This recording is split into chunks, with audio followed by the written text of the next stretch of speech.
DFS.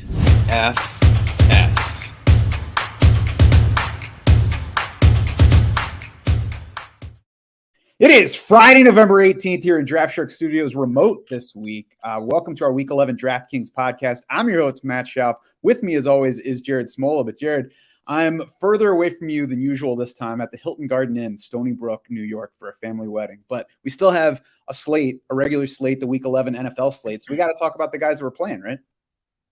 Interesting slate with the Bills game moving to Detroit. The Bills did not leave Buffalo yet, so now there's like talk that they don't know how they're going to get there in time for Sunday's game. So we'll see how that plays out. Yeah, there's no snow for us here, but we saw pictures of what it looks like at the Bills Stadium right now. And it certainly looks like a good idea that they did cancel that game. I'm surprised that the team didn't leave yet. You would think that pro sports teams would have that stuff figured out by now to know to get ahead of that. But, you know, like you said, they're not playing there, so we don't have to factor the weather into that game. We'll talk about whether any of those guys factor into our DFS lineups this week. First, though, cash QB, Jared, it's not Josh Allen for you here, is it? No, it's not. I'm sticking with Justin Fields. I'm going to keep riding this train. He's going to cool off eventually. And listen, you're not going to probably get the ceiling type games we got the last 2 weeks, 40 pointers. But look back to the two games before that. He put up 24 and 26 DraftKings points. That feels like a reasonable expectation in another good matchup against Atlanta.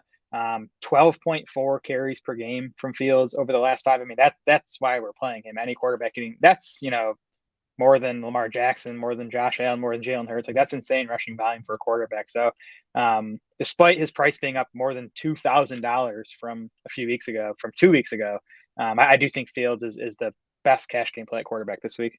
Still makes me smile every time we talk about him. That, by the way, not only is that a good carry total among quarterbacks, but that's 2 more carries per game than Devin Singletary is getting as the Bills' lead running back. So, yeah, he's not going to score twice a week on the ground, but he's certainly as good a bet as pretty much anybody else in the league to score once on the ground. For sure.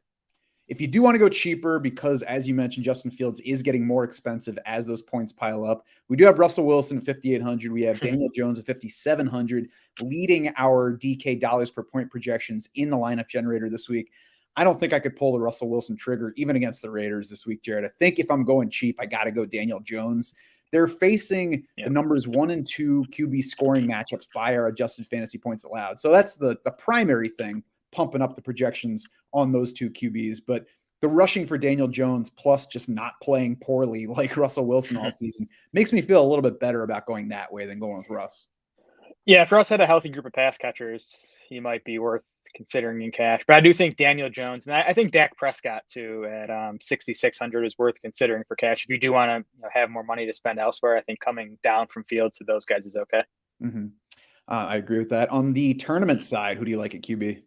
I'm playing Josh Allen here. Assuming that game, kicks off on Sunday, it's part of the main slate. I mean, we're getting Josh Allen in the dome against a pretty bad Cleveland defense, both against the run and against the pass. We know Allen can contribute in both of those departments. The Bills, they didn't change their game plan last week because of Allen's elbow injury. They were still pass heavy. They still let Allen run it 6 times. And so if you're playing Allen, you need him to significantly outscore Justin Fields. You need Allen to put up 35 and Fields to, go for one of those 24-point games. But Allen's coming in at 8% projected ownership versus 14% for Justin Fields. So I'll take my chances on Allen at half the ownership. And who are you stacking with him if you do that? Mix and matching Stephon Diggs, Gabe Davis, and Dawson Knox. Probably playing 2 of those 3 guys in every Allen lineup I make. Any Browns from the other side? Yep. I think Cooper and DPJ I'll consider. I'd like to get Nick Chubb, but it's tough to try to fit Nick Chubb in a Josh Allen lineup. So I think Cooper especially, I think, is a good tournament play this week. I mean, we've seen him throughout his career be up and down, right? He'll have the big spike weeks, he'll have the duds, and he's coming off a dud, but I think, he's plenty possible, going for 20 plus again in this matchup. Plus, on the Nick Chubb front, if you really get a tournament-winning kind of performance from Josh Allen, it's likely that the Bills get way ahead in that game as opposed to falling behind and chasing. Yeah. So it probably hurts the situation for Nick Chubb, probably makes it an even better idea to target those wide receivers. Yeah, I'd agree with a lot of guys, but Chubb just has such a penchant for ripping off the long runs that like Mhm. if he opens the game with a 60-yard touchdown run, then you're kind of off to the races with that stack. So I definitely prefer the two wide receivers as run backs, but I do think you could consider getting Chubb in there. Again, it's just tough with the salary. Yeah, and I would agree that it's certainly not Nick Chubb's not out of consideration, but it just might be if you're looking at the likelihoods, it's more likely that the wide receivers come with him, I think. Yeah. Another planet quarterback I like this week is Joe Burrow, $6,800 on here, plus both of his receivers, T. Higgins, 7,100, Tyler Boyd, 6,500. The ownership, I think, is going to stay down where it's projected right now for Burrow. A little bit higher on T. Higgins, lower on Tyler Boyd. But we just had the Joe Mixon blow up game the last time we saw the Bengals. He's projected for high ownership this week. They're playing a defense, though, that plays the run much better than the pass. So there's certainly plenty of room for Joe Mixon to, struggle, obviously relative to the last time he was out, but even versus his normal weeks, and have it be a more pass favoring game plan for them. And I think you're going to get that group at low ownership. I think you can put Burrow, Higgins, and Boyd in the same lineup, even though it's a bit pricey.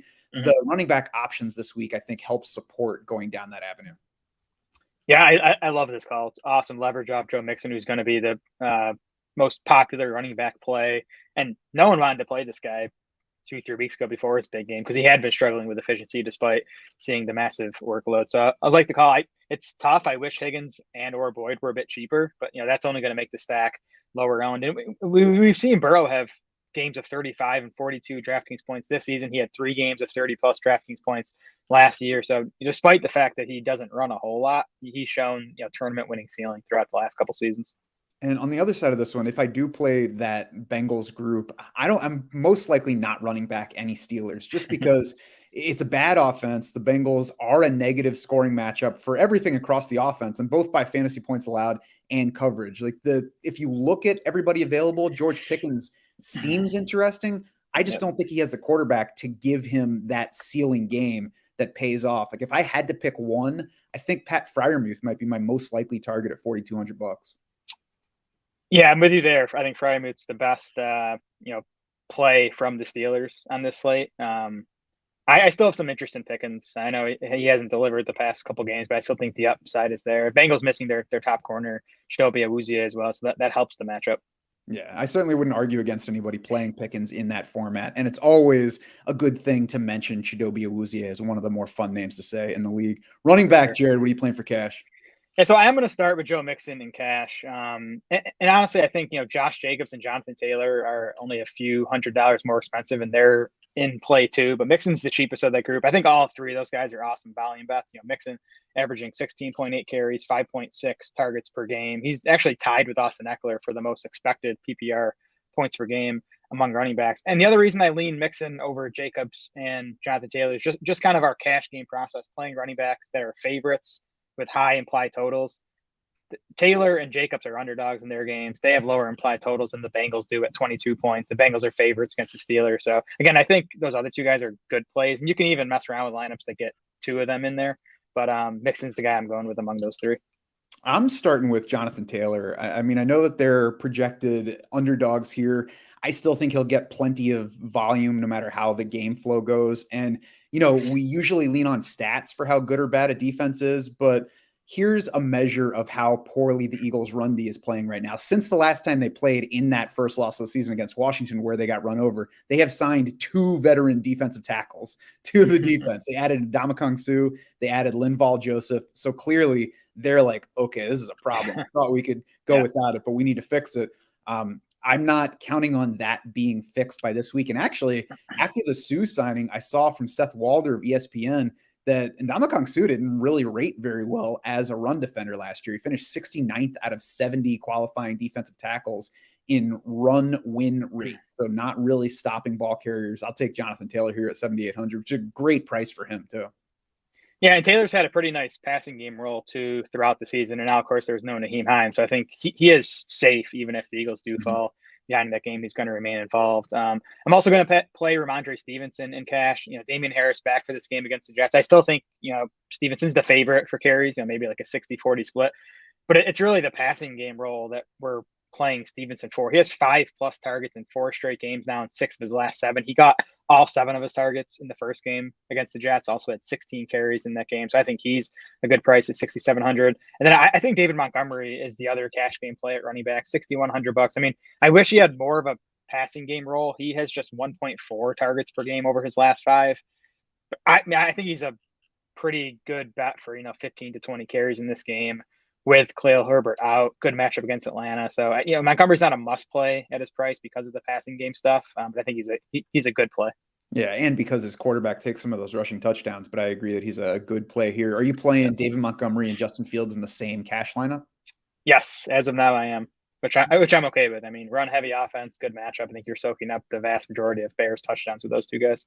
Yeah, I think it's one of the few offenses where you can justify it, especially with the matchup they have this week. I think Antonio Gibson at 5,600 is also in play for cash against Houston. Normally, a team's number 2 running back is not going to be somebody I want to play in cash, but Gibson's very close to Brian Robinson in terms of how much time they spend on the field, how many touches he gets. And this is the kind of matchup that should give plenty of opportunities to both players. 5,600, a good price. And he obviously has that receiving upside over Brian Robinson, which helps for sure in the full PPR format. Yeah, I like that call. I'm going to have one of these Washington running backs in probably every tournament lineup I make. They're cheap, which we need this week. It's a pretty tight pricing week. So we have, like you said, Antonio Gibson at $5,600, Brian Robinson at $5,300. I prefer Gibson among the two because of the pass catching role. But you save a few $100 with Brian Robinson. I think both these guys are going to have success on the ground against Houston, who we've been attacking all season on the ground. And again, we just saw Washington go super run heavy last week, 49 runs in that win over the Eagles to just 29 passes. I think you could see a similar breakdown on Sunday. Yeah, Robinson's going to be my guy on FanDuel as opposed to on here because they're not enough receiving, and they're both being used around the goal line, so he's not necessarily in charge of all the touchdowns, and he remains inefficient on the ground in terms of stacking up the yards. So I'm not sure he has the ultimate tournament upside. So it's going to be Gibson for me here. And I will play Gibson in tournament lineups. I was interested to see Dameon Pierce's projected ownership. And I think he's a good example of where the ownership projection matters because he's 6,500. It's a good price for the way he's been getting the ball and producing this year. I think that if he were coming in single digits, it's a negative matchup against Washington. So I was wondering if his ownership would be down because we always talk about how sharp the DFS players are at this point. I wouldn't have been surprised if he was lower than usual. He's not, though. 24% projected ownership in our lineup generator leads all running backs right now. So that makes me, instead of being interested in Pierce, it makes me fade him because of the matchup that I just mentioned. Yeah, he was a fade for me last week. He's going to be a fade for me this week because of the ownership and because as steady as he's been this season, he hasn't shown a big ceiling. He only has one game with more than 20 DraftKings points. Just being on a bad offense, he's not a good touchdown bat. He has an okay pass catching role, but he's not going to go out and catch 7 or 8 passes. So I think in general, Pierce is a good tournament fade, and especially at that ownership. Mm-hmm. Who else do you like among tourney running backs? I think I'm going to go back to Alvin Kamara again.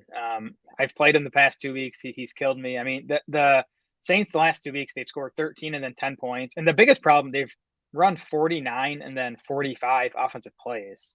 Now, Kamara he's played 88 and 79% of the snaps in those 2 games. He has 81% of the running back carries. He has a 14% target share. So the usage is still there. He just needs a game where the Saints offense is decent. I think they'll at least have the ball in this game because I don't think the Rams offense is going to be able to do anything. So maybe we'll at least get up to 60, 65 plays again for the Saints. And I'm expecting Kamara to come in pretty low because he is coming off a couple duds now. I won't be bumping up his ownership rate, so that'll help you in your tourney lineups. Tony Pollard at 6,500, same price as Dameon Pierce, I think is much more interesting whether Zeke's in or out. And have we gotten the status on Zeke yet? It seems like he's leaning toward playing, right? Yeah, he said he was leaning towards playing yesterday, and then Jerry Jones again said today that Zeke is going to play this game. Of course, Jerry said that all last week too, but it does sound like Zeke's going to play on Sunday. I don't think he can even see when Zeke is inactive. He's like, he's having a good game out there this week. DeAndre Swift is in the same range, 6,100. I think he's interesting for a tournament lineup. At some point, his workload is going to spike. And, maybe it won't spike. Maybe it just raises some. But there is the potential that it does spike. And if you happen to be on board for that week where it spikes way beyond what it's been, then, you're getting a big advantage on the field. Yeah, I think with Swift, you should just either be like, I'm going to play him every week now until he goes off again, or I'm just not going to play him and I'm going to miss it. I've kind of taken, the latter stance there and have not been playing Swift. But like, if you've been playing him, I think you got to keep at it. Yeah, and I think it's okay to take either side of that because, yeah, again, maybe it doesn't spike. Jamal Williams has been fine. Maybe they gradually move Swift up. And because Jamal Williams is there, because he's taken so many rushing touchdowns, it lowers the ceiling for Swift. But a fully healthy Swift with the work, we know what the upside can look like. Michael Carter is one more low-owned potential play I want to throw out. 5,400 against the Patriots, so we love the salary savings there. You got to figure he's involved in the passing game. Didn't do anything special in the first meeting, but the kind of guy that's going to be involved no matter what the Jets do on offense in this game. I think I'd rather play Melvin Gordon in that range. I think he's in for a similar workload in a much better matchup. Yeesh. I don't think I could play Melvin Gordon in any DFS format. Either could I. I couldn't play Carter either. All right, that's fair. Wide receiver for cash. What do you like? Starting with Courtland Sutton at 6K. This is assuming Jerry Jeudy's out, which it looks like that's going to be the case. We saw Sutton get 11 targets last week, 26% target share, with Jeudy missing basically that entire game. Per our buddy John Daigle, Sutton's seen a 28% target share this season when Jerry Jeudy's not on the field. So I think that's about the range that we can expect on Sunday. And he gets the Raiders 25th in adjusted fantasy points allowed to wide receiver. Sutton went for 52 yards and a score against the Raiders back in week 4, and that was with Jerry Jeudy on the field. It's kind of amazing how Jerry Jeudy being on the field makes Courtland Sutton invisible for quarterbacks, right. But it's been the case. Yeah, I've never been a big Courtland Sutton fan. Even I'm like, yeah, Courtland Sutton's a little tough not to play this week. I also like Paris Campbell at 4,300 against the Eagles, 9+ targets and 7+ catches in each of Matt Ryan's past 3 games. Jacoby Myers, 5,500. 13 targets in the first meeting with the Jets, 15th in the league in receptions per game on the season, also tied for 20th among wide receivers in DK salary. So really just a good value here. I think he's in play for a tournament lineup. I'm probably leaning away from him because I'm not sure that I'm not betting on Jacoby Myers having a big game here. I do think that Paris Campbell, though, is more interesting for a tournament lineup than he might seem if you just look at the type of player he is and look at the offense he's in. It can be easy to not realize that the past 3 times he's played with Matt Ryan, he scored 18.7, 23, and 20.6 PPR points. Yeah, and in the slot and short is where you want to attack the Eagles' pass defense, and that's Paris Campbell. I was surprised to see him coming in at just 5% projected ownership, and then for Michael Pittman to be at 16% projected ownership when Pittman's $1,800 more. I kind of thought that'd be flipped coming off Campbell's big game. We'll see if that changes. But I think Campbell's a great tournament play if he stays in the single-digit ownership. And I'm going to play Paris Campbell in cash. I'm also going to play Terry McLaurin in cash at $5,900. The concern here is that, again, we do expect Washington to go run heavy, but they went run heavy last week, and McLaurin had a big game because he got a 38% target share, and he has a 30% target share now in his 4 games with Taylor Henne. So even if the Commanders do only throw it 30 times, like you're gonna probably get 8 to 10 targets out of Terry McLaurin. And this matchup's fine too. Houston is 10th in adjusted points allowed to wide receivers. That's because they faced the second fewest pass attempts. If you look at the efficiency stuff, they're actually below average for wide receivers. They're also potentially missing their rookie corner, Derek Stingley. He's a game time decision for this one after hurting his hamstring in practice this week. So that would be a boost to McLaurin's matchup. And elsewhere on cornerback injuries, because we were talking about the slot against the Eagles, they placed Avonte Maddox on IR this week. So he's out for at least this game plus 3 more. So it should continue to be a good spot to target that defense. Yep, for sure. Who else you got at tournament wideout? Yeah, so I mentioned the Colts guys. I'll probably play whichever one comes in at lower ownership. That looks like Paris Campbell at this point. I do think you're going to have, high passing volume from the Colts. And, Michael Pittman too, Campbell has the low ADOT at 5.5 yards. Michael Pittman's ADOT at 6.5 yards. So, he's working the short area of the field too, where you want to attack the Eagles. And I got a crazy one. Deshaun Jackson, minimum price 3K. We saw him debut in Baltimore's last game. Was it Sunday night or Monday night against the Saints? Only ran 7 pass routes, but was targeted on 2 of them. Like if you watch the game, like when he was out there, it was clear they were looking to get him the ball. Hurt his hamstring in the second quarter, not surprising, but he's off the injury report this week. So it's a long shot, but if you need salary savings, Deshaun Jackson, we know he can make a big play if he needs to. Hey, and he was in Kevin's 100K lineup way back when, right? He was, yeah, way back. Back when he played for Washington two nicknames ago. Yeah. Donovan Peoples-Jones is also in play for me here, $4,600, whether I'm playing Bills or not, whether I need the salary savings or not. 6 straight weeks of 4+ catches for him. That's not a big number, but that's good consistency for somebody who's still priced down in the mid 4K range.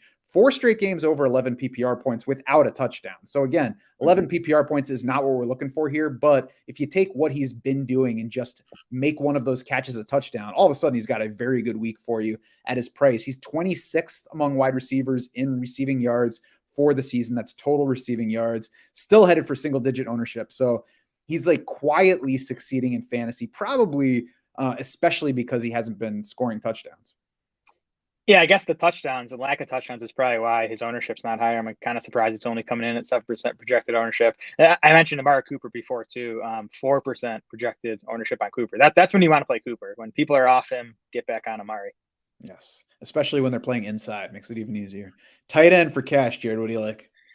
Yeah, there are quite a few decent options in like the mid to upper 3Ks.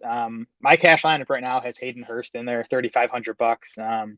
Pretty steady target bet this season for the position. He's averaging 5.3 targets per game. He has 4+ catches in 6 of 9 games this season.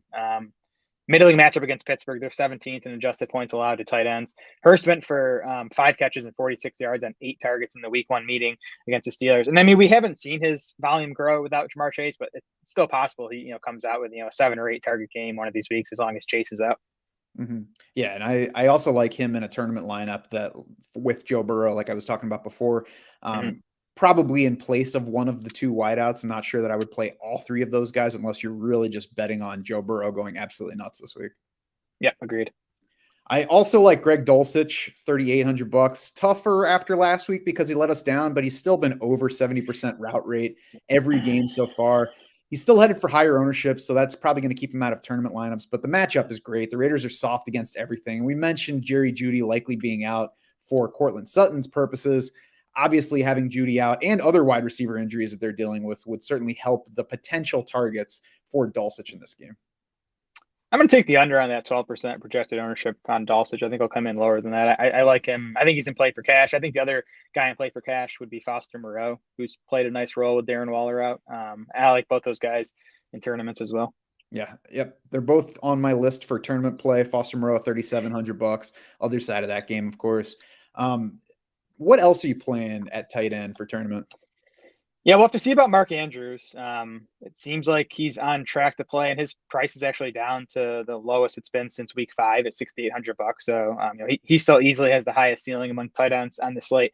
Then I like both tight ends in the Cowboys-Vikings game. We haven't really talked about that game yet. I do like it. It has the 3rd highest over-under on the main slate. The Cowboys are 3rd in situation neutral pace. The Vikings are 7th in neutral pace. So it should be a fast-paced game. Lots of plays be like that. And then Hockenson and Schultz have both just been in really nice roles. Hockenson 22 and 20% target shares in his 2 games with the Vikings. Schultz has a 20% target share over his last 3 games. He's finally healthy. So I think both those guys, Hockenson 53, Schultz 43, are probably the 2nd and 3rd best like raw point plays on this slate behind Mark Andrews.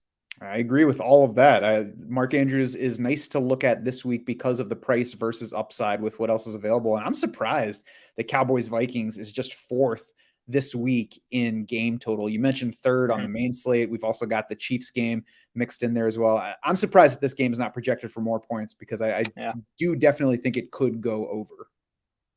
For sure. I mean, I think both defenses are solid. So there's a chance it disappoints, but I also think there's a chance you get, 55, 60 points out of it. Yeah, and I also think that overall the offenses are stronger than the defenses in this game, at least at skill level. Defense, I like the Steelers at 2,300 against the Bengals. They had the big week 1 against Cincinnati in that one. We've talked about Joe Burrow and Joe Mixon as plays here, but when you're talking about the Steelers as cheap as they are, they certainly could have a good defensive game, even with the Bengals scoring points, as we saw in that opener. Steelers are tied for 2nd in projected ownership, though, so they're probably not going to be in my tournament plans at the position. Yep, I'm with you there. Exactly. Always looking for the cheapest viable play at defense for cash. That's the Steelers this week. They had the defensive touchdown and the 5 takeaways in the first game against Cincinnati. Can't count on that, but they did have 7 sacks, and the Bengals have allowed the 3rd most sacks per game this season. So I do think the Steelers with TJ Watt back are a good sack bet. On the tournament side, the 3 I'm looking at, both defenses in the Saints-Rams game. I mean, it has, a 38.5-point over-under, I think. I mean, it could be ugly. Both those defenses could have nice games. And then the Jets at $2,800. They've just been a good defense for a while now, and I don't have much confidence in Mac Jones and that Patriots offense. Yep, those are the other 2 defenses I have down as well. Are you playing Saints defense and Alvin Kamara in your tournament lineup? Oh, yeah, you know it. There you go. I do like the Rams at 2,900 better versus Andy Dalton because Andy Dalton and because I think it's a better defense overall right now. But, like you said, I think they're both in play. Yeah, I mean, the Rams have been a good matchup for defenses all season. Now there's no Cooper Kupp, which was the only thing working on that offense. Yes, it was. Well, that'll do it for the Week 11 DraftKings podcast. You can head over to Draft Sharks now and play around with the lineup generator to build your own lineups for DraftKings, FanDuel, and Yahoo. You can also find Jared's articles highlighting top picks for cash and GPP lineups on DraftKings. If you're watching us on stream, stick around. We'll hit FanDuel after about a 5-second break. For Jared Small and the rest of the Draft Sharks crew, I'm Matt Schauf saying thanks so much for swimming with us.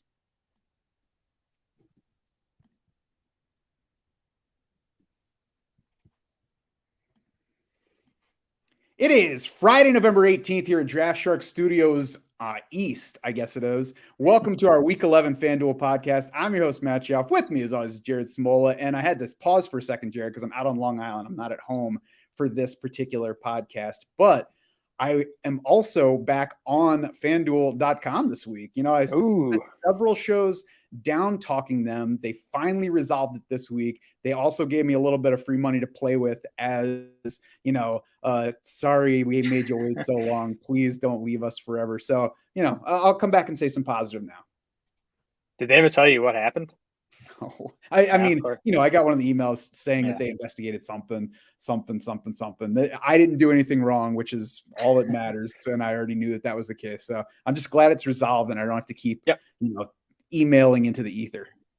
I'm glad I don't have to hear about it anymore. I can understand that. So let's move past that and talk about who we're playing for cash at quarterback. Is it Josh Allen for you on here? No, I'm sticking with Justin Fields. I think Allen's fine. He's $500 more than Justin Fields. So I don't know. I guess if you got to the end of your lineup, I'm not even sure if I got to the end of my lineup and I had that money left over, if I'd go from Fields to Allen, just, with Allen still dealing with the elbow thing. I feel like Fields is just as safe right now because of the rushing. 12.4 carries per game over his last 5. And I mean, the hot streak is going to end at some point, obviously. It's probably not going to end this week against Atlanta, which, really hasn't stopped anything all season. This game has tied for the highest over-under on the main slate. And the Bears have a nice 23.5-point implied total. So it's a great spot for Fields. Wow. So it's up to tied with that Chiefs-Chargers game. Is it up or is Chiefs-Chargers down? On the main slate, it's tied for the highest. Yeah. Chiefs-Chargers is still the highest. This game and the Bills game are tied at 49.5. So it's also tied for the highest among games in the United States. Correct. No. The Chiefs-Chargers game is it's the Cardinals. Oh, it's the Arizona. Man, I should just stop making things up. Because I'm swinging and missing here. At least I get one more shot if I'm playing baseball. Lamar Jackson and Jalen Hurts are tied for the top ownership projection at quarterback this week. I'm surprised because I would much rather play Josh Allen than Lamar Jackson with the way Lamar has been. I think Hurts is certainly fine to be in there. He is $400 cheaper than Josh Allen, so the savings there could be worth it. I would say he's fairly even with Josh Allen, but I would still favor Allen, I think, over Hurts, all told.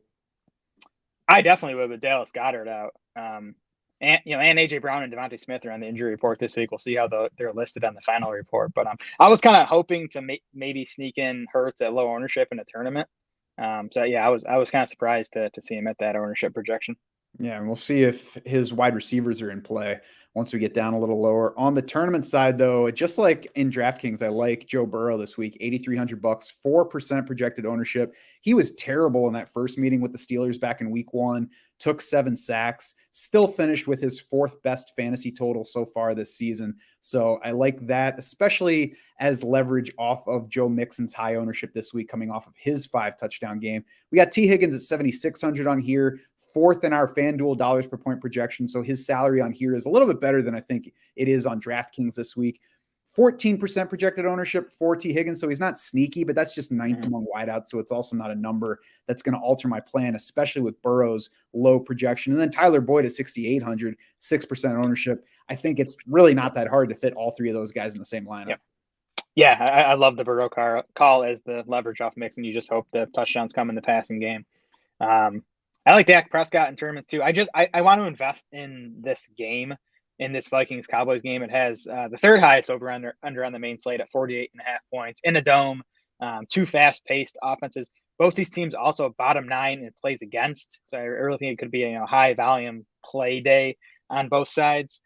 Vikings also 5th in pass rate over expected against. So we have teams going pass heavy against them. Maybe that boosts Dak's volume a little bit. Again, I want to piece this game, and I'd rather play the Dak side than the Cousins side. High volume play day sounds like you're hosting a preschool group at your house. I was gonna say something. Yeah, I got a kid now. It's in my head. That sounds fun. Running back for cash, Jared. It's got to start with David Montgomery at 6,200, right? Yeah, I said on the DraftKings show that he's not a must play there. I think he is a must play on FanDuel. He's relatively cheaper at $6,200. His lack of passing game work isn't as big a deal over here on FanDuel. So I just think for the carry projection and the matchup for Montgomery, I think he should be in your cash lineup. Yeah, and the Falcons are 9th as a running back scoring matchup according to our adjusted fantasy points allowed, which you can find under the Intel tab at the top of draftsharks.com. I think the other guys I'm considering, Jonathan Taylor, 8,700 against the Eagles on here. Strong matchup. Eagles are down to 28th on the season in run defense DVOA, according to Football Outsiders. They added 2 defensive tackles this week, so that even they realize how big a problem it is after Washington just ran all over them on Monday night. And then speaking of Washington, Brian Robinson at 6,600 is in consideration for me, both on the cash and tournament side, facing the league's worst run defense from Houston this week. I'm less excited about him on the tournament side because I'm not sure the ultimate ceiling is there. Probably more likely to play Antonio Gibson in that format. Yeah, that's fair on the ceiling call. I mean, you probably need 2 touchdowns out of him, which he definitely could deliver because it's a great matchup against Houston. So yeah, I have Robinson and Gibson as tournament options. I don't think I'll get there in cash. I'm leaning towards Josh Jacobs as the pay up running back in cash. Had a huge game against Denver back in week 4, 28 carries, 144 yards, 2 touchdowns. Denver's just 20th in Football Outsiders run defense DVOA over the past 5 weeks. They're really strong against the pass, but they're beatable on the ground. So I do think it should be a game where the Raiders try to lean on Jacobs as long as possible. And I don't think the Broncos are going to run away with this game and force the Raiders to have to go pass heavy. So I do think Jacobs is a good bet for 20 plus carries. Yeah, the only thing the Broncos are running away with this season is season ticket holder money. I think in that same range of expensive running backs that you're talking about, I'm more likely to fade Joe Mixon than going to him here. $9K on FanDuel. Only Saquon Barkley is more expensive. And, I don't think that Mixon is going to crash this week, but it is the kind of matchup where he could easily finish that game with 20 carries for 56 yards and no touchdowns. And that's not going to help you. Yeah, I don't think it's worth paying up for Mixon when you have Josh Jacobs for $500 cheaper. Even I'll say it. Even Alvin Kamara, $1,500 cheaper than Joe Mixon. I think their volume projections are a lot closer than what those salaries would suggest. What do you think about Brian Robinson and Antonio Gibson in the same tournament lineup on FanDuel this week? That's what maybe. I thought. Yeah, maybe. I mean, they're cheap enough where you could do a lot with the rest of your lineup. And again, the Washington ran 49 times last week. I think Heineke took a few of those, but I think he got 40 plus carries out of Robinson and Gibson combined. So it definitely could work. It's certainly not something I would go to as a primary build, but it's one of those interesting to put in a couple of lineups because it's one of the few cases where you could justify 2 running backs really hitting ceiling in the same game. And, very few people are likely to play it, I think. For sure. Yep. Tournament side at running back, what else are you doing besides probably not playing both commanders together? Yeah, so Jonathan Taylor, I do like, who you mentioned, just 12% projected ownership. A little surprised it's coming in that low. I guess people are scared of the spot, but the Eagles' run defense, as we've said, is actually a good matchup for Taylor. I like Dalvin Cook too. I like him as a run back on your Dak Prescott teams. We've been talking about it for a few weeks now, but Cook's really taken over this backfield, 76+% of the snaps in 4 straight games. He's averaging 16 carries and 4.5 targets per game over that span. And the Cowboys over the last 4 games, 555 rushing yards allowed to running backs on 4.6 yards per carry. We just saw Aaron Jones have a pretty big game against them last week. So I do think it's a pretty good spot for Cook. Yeah, past 2 Dallas opponents have gone over 200 yards rushing. Obviously, part of that in week 8 was Justin Fields, but it's a good spot to be playing runners. I agree. I am also looking at Tony Pollard on the other side of that one. $8,000 I think is going to keep him from being too highly owned this week. Minnesota's been a neutral matchup, and I think Zeke likely being back is going to keep the Pollard ownership down. But we've talked about it before. I think we still get plenty of Pollard touches, and he's an efficient producer. Like, he can get 15 touches in this game combined between rushing and receiving and score 1 or 2 touchdowns on that. Maybe even hit 100. Yeah, and maybe the Cowboys go back to 60-40 Zeke, but maybe they stick with 70% Tony Pollard. And if that's the case, at what's going to be lower ownership, he's going to be a great tournament play. Yeah, I wouldn't put him in a cash lineup because, maybe they do just go back to the usual usage, but interesting over here. I'm also interested in D'Onta Foreman, and I won't say excited, but interested. The Baltimore is just 19th in run defense DVOA. They did play easily their best game of the season in that category the last time out against the Saints before the bye. That was the first game with Roquan Smith in the lineup. So maybe it's the start of a trend. Also could just be a 1-game fluke where they lean back the other way this time. We know that Carolina would like to run it as much as possible. They've got Baker Mayfield back in the lineup. So, they very well might not succeed at all. But if they do, and D'Onta Foreman gets 25 carries, we've seen what he's capable of doing. They're implied for 14.25 points. That'd be enough to get me off Foreman in this game. Yeah, and it's like the 2 Commanders running backs in the same lineup. It's not something that would be a primary option, but it's one of those that you don't have to make too much of a case for Foreman himself. And so in a week where fewer people are likely to play him, it's interesting to me. Sure. Yep. If I played 150 lineups, I'd get him in there. There you go. Wide receiver for cash. What are you doing? So I like Courtland Sutton here. We talked about him on the DraftKings show. He's $7K on FanDuel, 11 targets last week. I think, he's probably going to be in that range, 8 to 12 targets with Jerry Jeudy and KJ Hamler out for Sunday's game, or likely. Hamler's out. Judy's very likely going to be ruled out. Good matchup for Sutton against the Raiders. I like Darnell Mooney too. Not a guy you think about as a cash game play, but he's averaging 7 targets per game over his last 5. He's just $6,000 on FanDuel, and the Falcons are dead last in adjusted points allowed to wide receivers.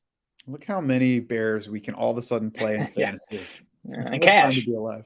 And cash. If you look in the lineup generator and, it already comes sorted by the dollars per point projections, it's expensive at the top this week. We've got Justin Jefferson, Stephon Diggs, CeeDee Lamb, the top 3. They're all above 8K in salary. Obviously, they're all in play, and it kind of lines up this week with a less expensive running back slate. So you can play one of those expensive guys and still build a solid lineup around them, especially with the guys you talked about. Devontae Smith is another guy in the cheaper range that I think can work out. AJ Brown's ankle is not supposed to be an issue. I don't think that he's going to carry a game designation into this one, but it could limit him some. And Devontae Smith has just shown that some weeks he's just going to be the guy that gets targets. So he's interesting for cash lineups. I think that the ownership difference between Devontae Smith and AJ Brown this week, along with the salary difference, which should keep that ownership rate down, that's going to have me leaning toward AJ Brown on the tournament side. Yeah, I think you always want to lean AJ Brown on the tournament side. I mean, he's the one that, has more consistently shown that tournament winning ceiling. If you're playing a Hurts team, I'd probably use both of the wideouts though. Just with Dallas Goedert out, I think it's going to be pretty concentrated target tree. So I might look at both of them.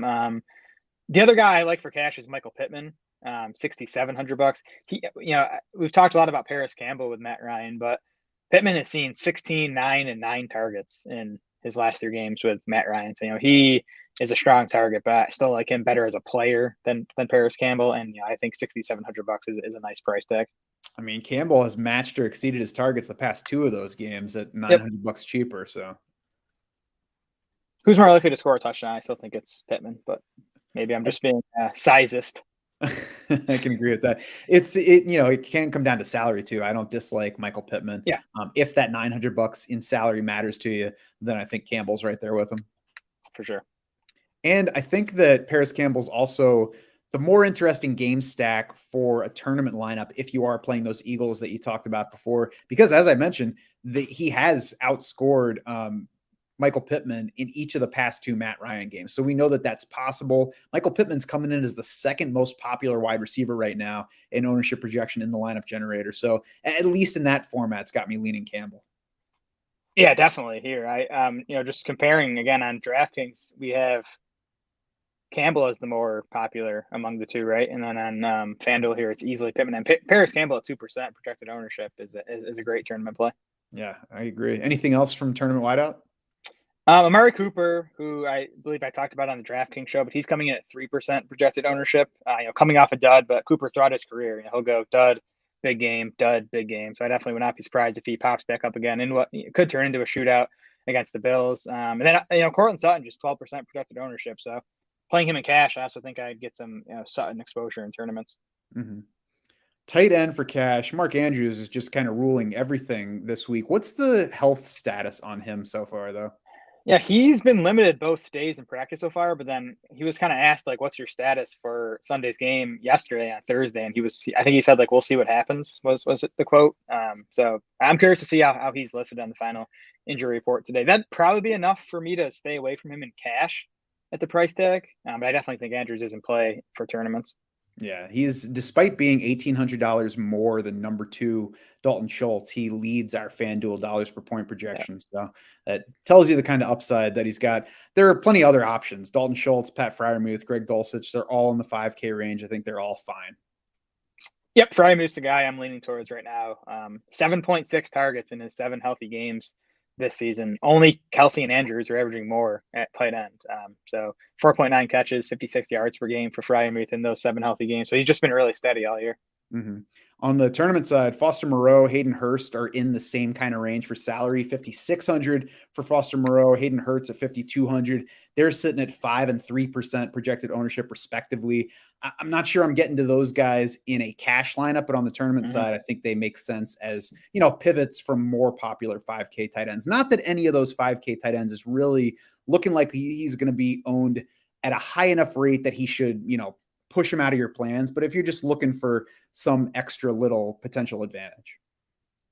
Yep, I like Greg Dulcich as well. Was popular last week, disappointed with just the 1 catch. But had the route rate we're looking for at 82%. And again, no KJ Hamler, no Jerry Jeudy likely. I think Dulcich should be the pretty clear number 2 option in that passing game. Mm-hmm. What is his ownership high? I was looking at it on FanDuel earlier. 9% on FanDuel. Okay. Yeah, I don't mind that at all. Yep. Anything else for tournament tight end? No. Defense. I think I'm starting with Bengals at 4,200 against Kenny Pickett this week. Although if I need that salary savings, I think the Broncos at 3,900, Steelers at 3,800 look like the lowest I'm going. I like the Saints at 4,100. The Rams 30th in adjusted points allowed to defenses, and that's with Cooper Kupp for the vast majority of that. The Rams have the 3rd lowest implied total on the main slate at 18 points. They've allowed the 4th most sacks per game this season. There are some really bad defenses that are cheap. The Browns at 3K against Buffalo, the Raiders at 3,200 against Denver. If you need to go super cheap, you can go down there, but I would try to get up to either the range you were talking about or the Saints at 4,100. Yeah, I agree with that. For a tourney lineup, I think the Eagles at 4,800 against the Colts are very interesting because they're at a surprisingly low ownership projection of 3%. I think if you're playing that, especially if you're playing that Jalen Hurts, AJ Brown, Devontae Smith lineup, I think the Eagles defense gets even more interesting there because if you get that blow up game from Jalen Hurts and his receivers, they're going to be way ahead of the Colts, and many more Matt Ryan pass attempts is definitely what we want for the Eagles defense. I like that call. I think the Colts are still going to be a team we want to attack with defenses for the rest of the season. They just happened to play the Raiders last week. That's why they looked decent. Exactly. So, you got any others? You mentioned the Broncos and Steelers, right? Those are two I like for tournaments. I like the matchups for both those defenses. Mm-hmm. Well, that's going to do it for this Week 11 FanDuel podcast. Head over to DraftSharks.com now. You can play around with the lineup generator, build your own lineups for FanDuel, which I'll be on this week, DraftKings and Yahoo. You can also find Kevin's articles highlighting top picks for cash and GPP lineups on FanDuel. For Jared Small and the rest of the Draft Sharks crew, I'm Matt Schauf saying thanks so much for swimming with us.